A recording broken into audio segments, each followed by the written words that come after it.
Older boys and girls, welcome to another episode of The Drop Clutch with me, Ricky V. In this series, I'm interviewing as many metal drummers from around New Zealand as I can get to in order to find out what makes these guys and girls tick.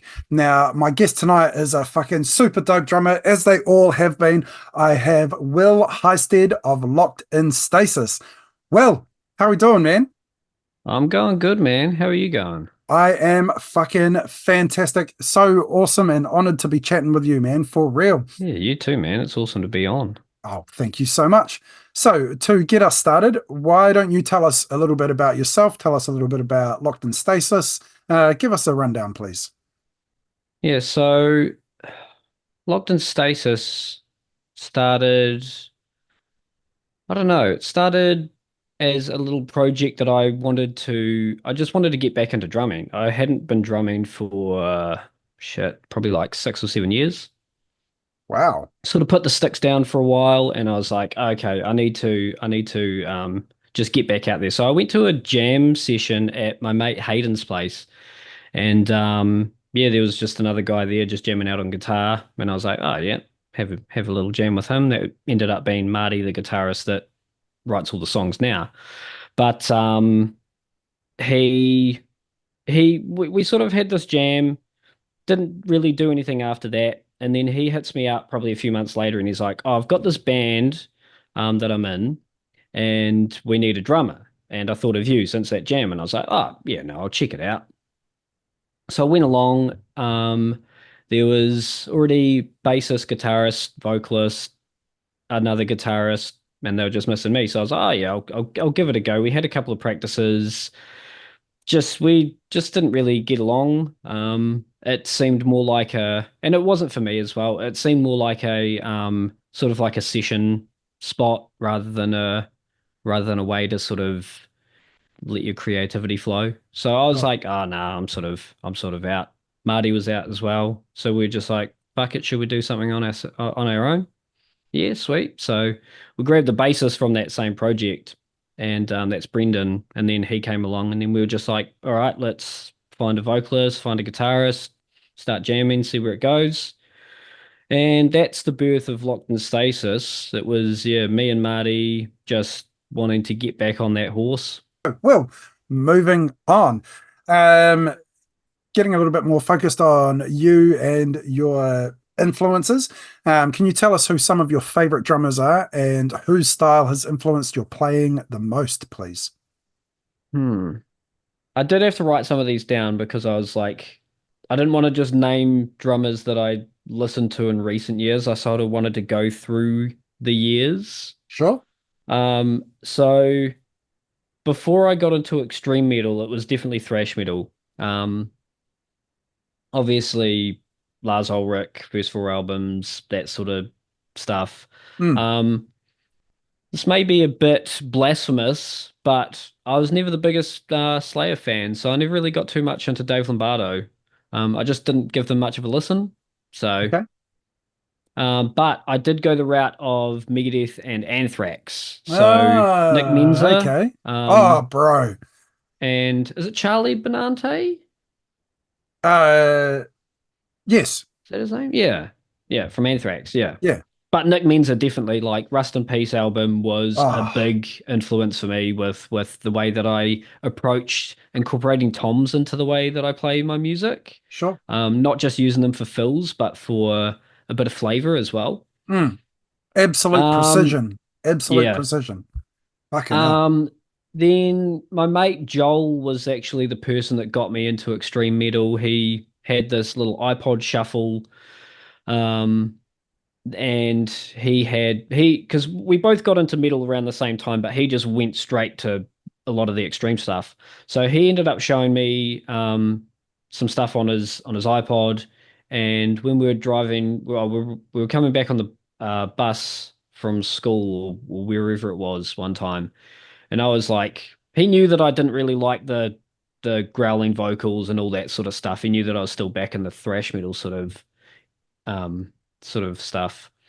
So I was like, oh, I'll listen to one of his bands and like, take the piss sort of thing. And the band ended up actually being 8 Foot Sativa. So Oh yeah, it was What's Lost Is Tomorrow from Season for Assault, sure. that I listened to, and I was like, fuck, these vocals are actually sick. So I listened to them a bit more, got into, Sam's drumming as well, which was awesome. That opened the door for me to just get into I was accepting of, you know, distorted vocals now. I was like, shit, what else can we find? Uh, that sort of led me to Lamb of God, and they probably stuck with me for the longest time. I think actually, take a step back, before it was Lamb of God, I remember the first band that really, well, the first song even that made me want to play double kicks, was Chopped in Half by Obituary. So Sure. shout Yeah. out to Donald. Um, and it's sick that they've now finally come to New Zealand. I've been able to actually see that live twice. So Fuck that's yeah. sick. The song that actually got my feet to where they are. But yeah, definitely Lamb of God was the biggest one. If I would credit anyone for the way that I play the way that I do, it would be Chris Adler. Just the way that he sticks with a beat, sticks with a riff, but changes the beat to completely change the feel of it, going in and out of triplet feel and all that sort of stuff. Because I do a lot of triplets as well, because they're just fun. Mm. Um, and just like even the fills, I'll chuck some of that in. Sure. Cymbals, sort of incorporating cymbals into fills and as well, not just tom rolls and all that sort of stuff. Especially splashes and ride taps and the ding ding ding ding ding, all that stuff, man. It's all stolen from Chris Adler. So that's the biggest one for me. Yeah, I think trying to think of who else. Like there's some awesome drummers out there that are now I think this is where I'd probably now get into drummers that um I want to aspire to be like to try and push me towards to practice more and not just practice metal but different genres to get those chops as well. And that's guys like Lyle Cooper from the Faceless. Fuck It's yeah. Spencer Moore from Inferi. Um, it's obviously Gene Hoglan. Um, it's Jerry Farian from a band called Pipples in the Nursery. They're small, little French band, but fuck, man, they've since disbanded. But man, they've got some like awesome. I don't know if it's like brutal death metal, but it's got like just jazz breaks and shit as well. Sounds so good. What was And that then band? Pitbulls in the Nursery. Pit Bulls in the Nursery. Yeah, Okay. they're Sweet. sick. Continue. Okay. I'll Um, have to look them up. And the last two that I'll probably shout out would be obviously Mario from Gojira, but Oh yeah. recently I think it's my thrash roots. I've just become like the biggest Revocation fan. So um Phil and Ash, Oh, Phil both Dubois, of them. bro.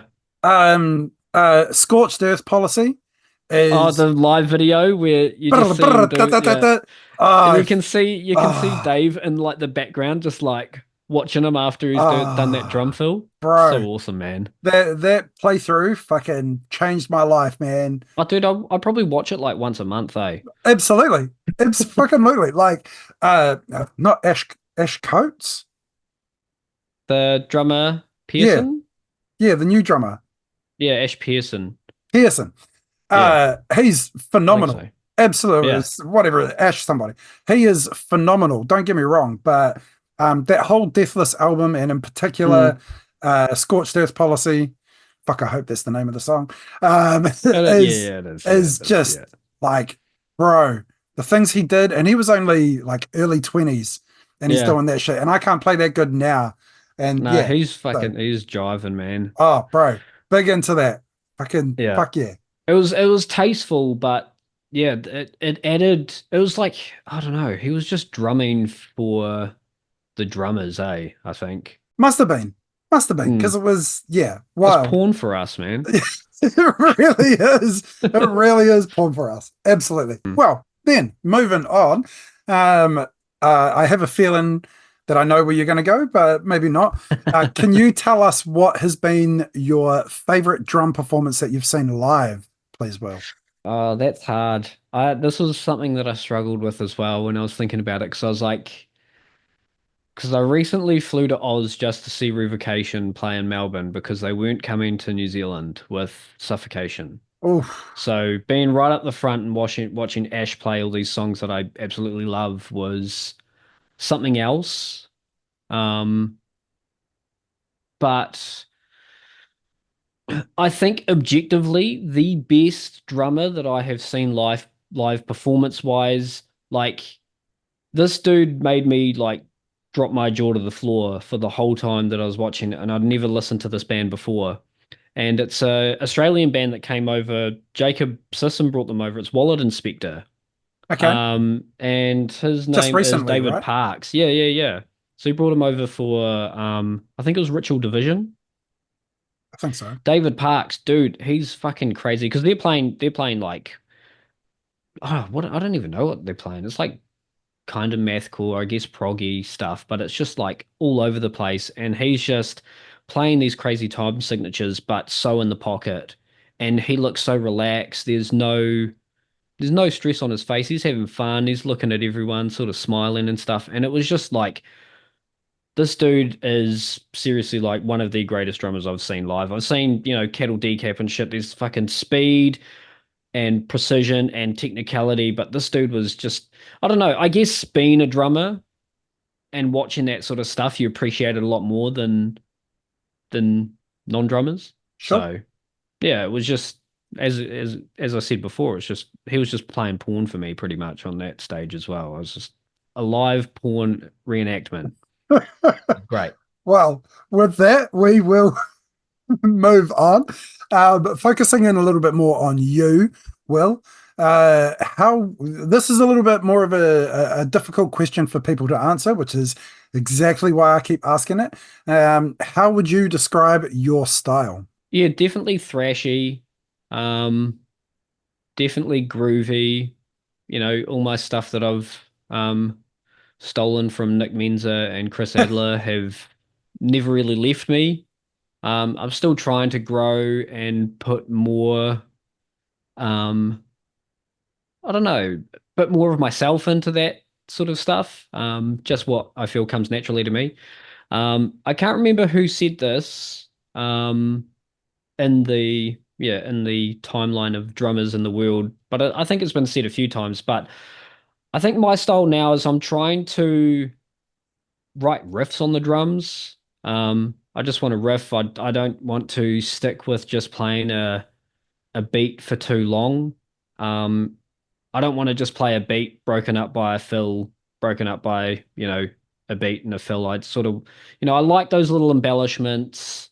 I know some people like, I don't like overplaying though. It's that sort of balance for me of like finding what works with the music that you're playing, and finding where you're going too far and maybe just sitting like a little bit behind that, just to have a bit of fun because like my main goal with drumming is obviously to have fun, but I sort of I don't know, I want to inspire other people to play like probably at an intermediate level, but like I want to inspire people to play like how Chris Adler and that have inspired me to want to play this sort of stuff. So if one person can sort of watch me play drums and then go, fuck, I'm gonna give that a go. Sweet, job done. Like, so yeah, thrash, groove, that's the main thing for me. Sure. What a fantastic answer. Thank you, Will. Now, looking a little bit more into Locked In Stasis, can you tell us what the writing process is for your band, please? So yeah, as I said before, the writing process is mainly done by Marty, the guitarist. He is an extremely dedicated person when it comes to writing music. He's pretty much always sitting on the computer, on Guitar Pro, on Reaper, sort of writing riffs out.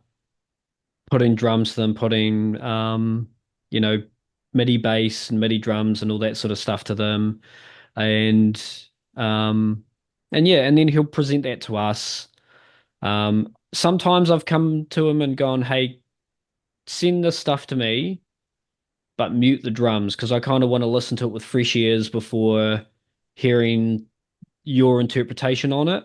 So I've been trying to Sure. do that recently because I want to, yeah, he tries to write for me in my style, um, but it's not always, it's not always working.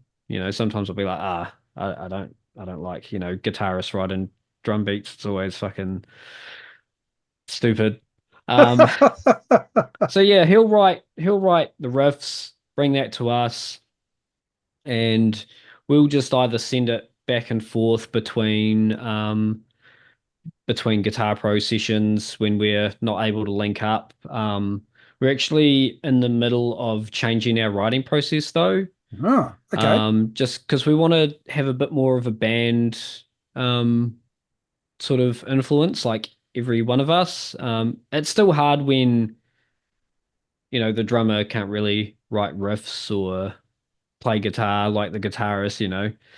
Um, So I think what we're going to start doing now is just getting together in the band shed every fortnight and just jam in for 2 hours and just see what comes of riffs. Like Marty will still write riffs, he'll still send them through, but I don't think they go as far as they did because he would just sit there probably up till 11 o'clock at night, working 12-hour days, just as soon as he got home, it was just make food, write guitar riffs, and yeah, no, that's I commend him for that. It's been fucking awesome. But yeah, no, it's mainly Marty. Brendan, the bassist, will write. He'll take what Marty's done. Marty will usually just do what guitarists do and follow the guitars and the bass. And then Brendan will come through and just tidy that up and do whatever he wants to do over it. Sam, our vocalist, we just give him free rein to do whatever he wants. We don't really step on his toes in that regard unless it's a clean singing section that Marty might want to do. Sure. Um, and then for me, take um I'll take two different files to the shed with me when I go by myself. I'll have one that's got drums that Marty has written and one without, and then I'll just play to both of them and see what works and see what I can come up with. And then yeah, we just go from there. Sometimes I'm usually the one that goes through the Reaper file, and then I just want to hear how those double kicks would sound at an ungodly speed. And then I go, this would be cool, but I can't do that. So I'm gonna have to control Z everything now. Sure. Yeah, yeah, yeah. 100%. Yeah. Writing collaboratively is, for me, I think it produces the best result because it's getting a whole bunch of different styles and influences in there. That's But it, exactly my philosophy about it as well. Yeah. yeah, but it can be challenging. A band is like a brotherhood, and you're not always going to like each other, and you're not always going to agree, and you're not always going to want to hear the other person's point of view. Yeah. And when you're trying to write music, those things get uh, you know exaggerated. So Yeah. yeah, I it's think the other thing with being in a band where it's your creative outlet as well, you're very attached to your own ideas because obviously your ideas came from you, they're a piece of you, and someone shutting them down and not liking it isn't them attacking your character, but you see it as them attacking a little bit of piece of you. You're just like, 100%. no, I'm the fucking man. This sounds so good. Like, but obviously I'm coming from a background of thrash and deathcore and progressive death metal and stuff, but these other guys aren't, they're coming from metalcore, they're coming from, we might have some overlaps, but no one's going to be exactly the same in their influences. So what they want to shine through in their music is never going to fully line up. Oh, But that's what 100%. I do like about that sort of collaborative process as well, where like you wouldn't have bands like Metallica if it wasn't four people coming together bringing four different influences to create a whole new genre, you know? Mm. You can't create something new by just everyone listens to Thy Art is Murder, so we're going to be Thy Art is Murder, you know? Yeah, absolutely. Yeah. Absolutely. The important thing that I have had to understand and recognize in myself is sometimes your ideas are really fucking awesome and you have to fight for them. And sometimes, like everybody, regardless of who they are, sometimes their ideas are shit and they need to be, you know, told. There's different ways to do that, but, you know, not every one of your ideas is awesome. And everybody needs to recognize that from time to time. Yeah, I think just putting a bit of ego aside, I just been like, yeah. I mean, the other thing is like with especially with like creative ideas, the way that I look at it is if this doesn't work for the group of people that you're with, hold on to it and do something else with it. Like just because these three other people have shot it down doesn't mean that it's dead in the water. It's, you know, I've got a lot of stuff that just doesn't fit the bands that I've been in, but I still want to do something with it and I'm not going to get rid of it. You know, it might just stay on my computer until I inevitably die of, I don't know, heart failure on the drum kit. But, you know, there's always something else you can do with it. Eh, there's always, yeah. I think the other thing is the good thing about presenting those ideas to other members is they can see something, they might be able to bring out some more potential in it as well, that you 100%. are limited. Yeah. Yeah. Absolutely. I could not agree more. Right. So moving on there, Will, can you tell us if there is a specific technique that you are practicing or working on at the moment?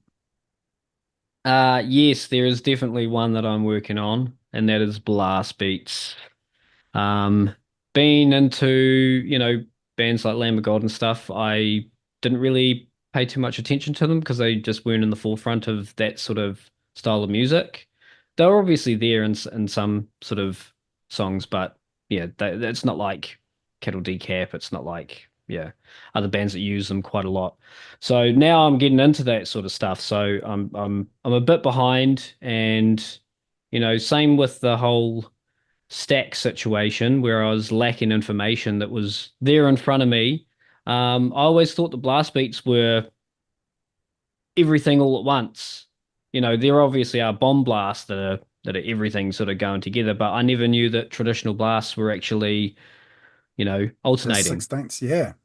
because they're going so fast you can't really hear that subtle difference, especially when you're not sort of listening for it. So yeah, definitely blast beats. The hardest thing for me has been being a open-handed drummer on a traditional kit. Sure. I can't like my right hand is just not going to follow the kicks if I try and introduce the left. So I'm leading with the left, and most of my blast beats are always going to be on the hi-hats, um, which can have a bit of give more than a solid ride cymbal. And there's something about the ride and blast where you can sort of go between the bow and the bell. Mm, That's just it makes the blast sound the best. Like that's the best cymbal to play them on. So I've been thinking about adopting Robin Stone's technique because he's a lefty drummer as well, his. of having a ride on the left as well. Yeah. But I've Right been under his shopping hi-hat. around. Yeah, I've been shopping around for like a smaller one though, because I don't want to have another Mega Bell on the left because I would have to have my hi-hats in a different venue if I'm going to do that. Um, so yeah, definitely just getting that traditional blast down. And the other thing to do with blast beats is I want to do the alternating hands as well. That Sure. just because it looks cool. Fuck yeah. But just doing that Absolutely. without thinking about it, I just want to be able to just do that naturally. So yeah, definitely Sure. blast beats. All right. So moving on there, Will, we are now moving on to a game that I call First, Last, Best, and Worst. So this is where you tell us about your first show that you ever played, the last show that you ever played, the best show that you've ever played, now that is open to interpretation, and the worst show that you've ever played that is also open to interpretation, and we'll get to that in just a minute. But starting off, please, Will, what was the first show that you ever played? Yeah, so I had to go back on the old Facebook timeline to try and figure out what the actual first show I played on drums was. And that was with Excessium. We played Zebedee's with Everest, Winter's End. It was Dawning and Decimated King. So that was our first ever show, our debut show. I don't remember it because I was probably about 17, 18 years old, and we're playing thrash metal, so there's a lot of beer involved in those sort of shows as well. Um, but yeah, that was the first show. That's where I met a lot of the good dudes from Decimated King, who eventually pretty much became Extorted. Not exactly, but pretty much. 3 out of 5 members, I think. Um, and I think I might be mistaken, but I think Winter's End might have been Jordan and Josh Gow's band, and that might have been where I met them. I might be mistaking that band for a different one, but yeah, that's where I met those lads as well, and they've sort of been a good couple of mates in my music life as well. So yeah, that was the first one, 2012. Um, the latest show that I played, is it? Is that the next one? Yeah, yeah, absolutely. The last gig that you played, please. Last gig that I played, that was Locked In Stasis opening up for No Life on their, I think it's Obnoxious tour for their Fuck single yeah. release. So we played just the Christchurch show at the Embankment with Sawn Off and the Rising Tide as well. I So that love was the a Rising good, Tide. yeah. Well, we actually had Matt play for us when we played up in Wellington. He did vocals for us because our vocalist couldn't make it up. Um, so fucking love Matt. He's been a good help to the band as well. But it correlated. I had to sort of jump back and forth between the gig and my dad's 60th that was going on the same night. So I played a gig, went straight to this venue to go and see my dad. Um, as I got there, they were literally like 5 minutes away from wrapping up. So I was like, oh fuck, I just missed Sawn-Off's set, so I guess I'll just head back. And my uncle, I just brought him back to the gig with me, and he fucking rocked out and he liked it. Weirdly enough, though, I should have mentioned this before. My uncle was probably one of the reasons that I got into drums as well, because apparently he's told me that I was about 3 or 4 years old, jumping up and down on his bed while he used to play along to Slayer. So Oh yeah. maybe that's why I don't listen to Slayer because I heard of enough of it when I was 4. Um, so yeah, that was the latest gig that I played. Yeah. Sure. Absolutely. Moving on now, what was the best show that you've ever played? Now, this can be the best that you've ever played because I know that us drummers or musicians in general, but drummers are very critical of how they've performed. It can be the best gig in terms of turnout and atmosphere. It can be the best band that you open for. It's really open to interpretation. Please, Will. Sweet. Yeah, I've tried to think about this one a bit more because obviously you do have a lot of gigs that you walk away from quite happy, some that you walk away from not feeling the greatest. This gig in particular, I think I forced myself to play as good as I possibly could because and this is the gig that I think is my best one so far is opening up for the Black Dahlia Murder and Carcass in Christchurch. Oh, oh. Yeah, I've never been so nervous for a gig, man. Like Oh, fuck, I bet. I yeah, like every morning I'd wake up and I'd just be like, oh shit, I've got this thing in like 3 weeks. Oh shit, I've got this thing in 2 weeks. Oh shit, I've got this thing. Oh shit, it's tomorrow. And then you get behind the kit and like all that anxiety that had built up in me through the last 3, 4 weeks, it's gone, man. I was just like, I've got to do it now. I've got to fucking play my best. We're playing, and luckily, with a double headliner show like that, with just one opening act being us, people were there on time, so the crowd was fucking sizable, and the reception was really good. Plus, it helped that it was pissing down raining in Littleton that night, so everyone had to be inside. Oh yeah. So that was good as well. Yeah. Fuck yeah. Awesome. What was it like opening for Dahlia and Carcass? Um, no, it was cool, man. Like most of the people that I know in my sort of age group were really stoked on Black Dahlia Murder. I've been a fan of them since, Nocturnal, I think was the one that really stuck with me. I Fuck haven't yeah. listened to everything, but Nocturnal was always like, I think the first time I heard one of their songs was playing Saints Row, I was like, fuck, this shit slaps.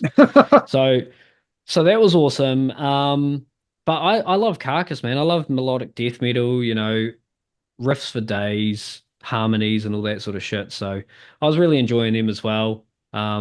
It was a weird gig though, because I think someone vaped in the toilet or something like that and set off the Oh, fire alarm halfway through. So luckily it was after Black Dahlia played, but before Carcass had really started their set. oh, So everyone had to go outside in the pissing down rain.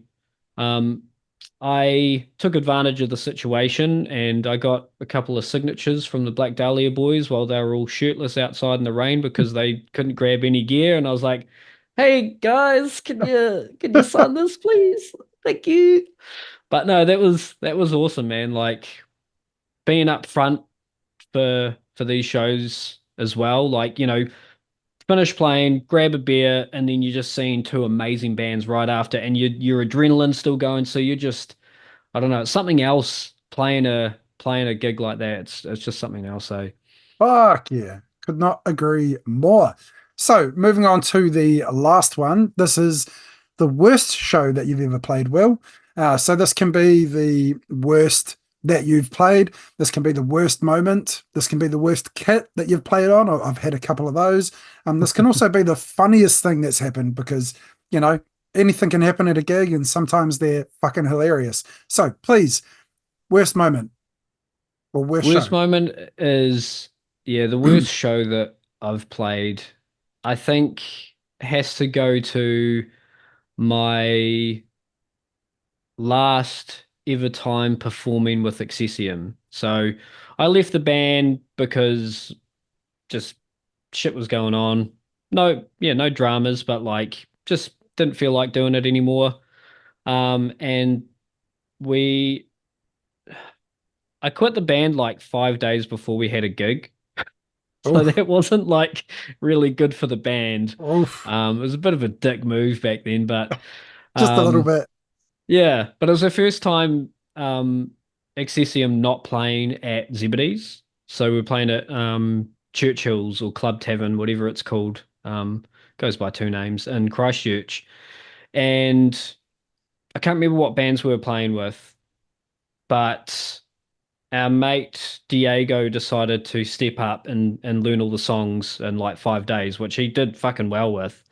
But there was one song that I actually wrote everything for the band, and this gig coincided with like I think it was like my 19th birthday as well. So I was sitting there as a fan watching my band play, and they called me up to play, one more song with the band. I was fucking pissed drunk. I was celebrating my birthday, and supporting the boys. And I think I heard that after we played that show, we were so sloppy and unprofessional that band got banned from playing at that gig. One off gig at that venue, and we were never allowed back. So yeah, pissed drunk Will on a fucking Oh, on a drum kit. Yeah, it's not a good combo. oh, that, oof, that is outstanding, bro. Great job. Great job. I got a banned from a fucking venue that I wasn't even in anymore. Oh, that Shit. is that is an effort. That is an effort. All right. So we are very nearly at the end of the show there, Will. But for people wanting to find Locked In Stasis, where would they go? Yeah, we just got a few of the socials. We don't run TikTok or anything, but we're on Instagram, Facebook. We've got one song out that's a bit sort of outdated now, since we've had a few, lineup changes and stuff. But we're working on that's on Spotify and YouTube or whatever, YouTube Music. But yeah, we're working on some new music at the moment. Trying to get some of our old set list recorded to release as singles before getting stuck into the writing process and trying to write a cohesive either EP or album. So our last gig was is probably going to be our last one for a while. I don't even know if we've actually made a post about this, but I'll say it now. Like we're just probably going to go on a little bit of a hiatus just to focus on actually getting stuff out there. We'll still take up gigs, if the right one sort of appears, but we've just got to make use of our time being, four full-time working dudes with no money. We gotta do what we can to try and pave the way for our new music and stuff. Yeah. So yeah. Sweet. Awesome. Well, this, sir, is the very last part of the show. So this is where you get to make any plugs for any things that you've got coming up. Even though you've kind of just intimated at that, but nevertheless, so make any plugs and make any shout outs to any people that you want to make shout outs to. Well, sir, the floor is Yeah. yours. Sweet. Thanks, man. So yeah, obviously, as I said before, we're gonna be just writing shit. So hopefully that won't take too long. But other than that, I mean, there's a lot of people to thank. I'm not going to name everyone by name because I think I've fucking dragged a lot of my answers out quite a bit because I do like to hear my own voice a wee bit, maybe. But yes, everyone that's bought merch, everyone that's come to shows, everyone that's done sound for us, everyone that's had us open for them. Special, shout out to Ben from Valhalla. He's given us some fucking huge opportunities. Um, MVP. as yeah, man, as well as Jacob MVP. Sisson, they're Ah, they're pulling the weight MVP. for music, for metal Fuck music yeah. in New Zealand. So it's awesome to see what they're doing. Just all the other drummers that have come up and said hey after a set or before and just had a chat with me about our lovely little instrument. Sure. And thanks to you as well for doing this, shining a light on some people that I didn't even know existed in this beautiful country of ours. So it's really cool to see, man. Well, thank you very much, bro. That's exactly why I'm doing it to, shine a light on drummers because we're buried up the back behind the smoke and lights. And, I've said it before and it may or may not be true, but for a lot of people in the audience, not musicians, because all the musicians in the crowd see everybody, but for a lot of the audience, I feel like uh, they're only looking as far as the vocalist and lead guitarist. Yeah. So, that may or may not be true. I feel like it is. So I want to give us drummers a little bit of the spotlight because a band is only as good as its drummer, and everybody should fucking know it. And if Yeah, they man, don't, they definitely. fucking should. So yeah, Yeah, no, all good, bro. Well, this has been real fucking awesome, man. This has been one of the yeah, most man. insightful. No slight to anybody else that I've had because they've all been fantastic, but this has genuinely been one of the most insightful interviews that I've done. So Oh, thank you thank so you, much, man. bro. This has been fucking Probably, I awesome. think it's just because I ramble a bit, eh? But You're only rambling if you're saying nonsense. Everything you've said has been awesome. So, bro, oh, that's good to know. That's good to know. yes. So, Will, thank you so much for being on my show. This has been fucking wonderful, bro. You're a Yeah, star. that's been awesome, man. Fuck yeah. So, thank you so much for watching. This has been the Drop Clutch episode 29. Oh my fucking God. How long has this been going on? We'll see you next time.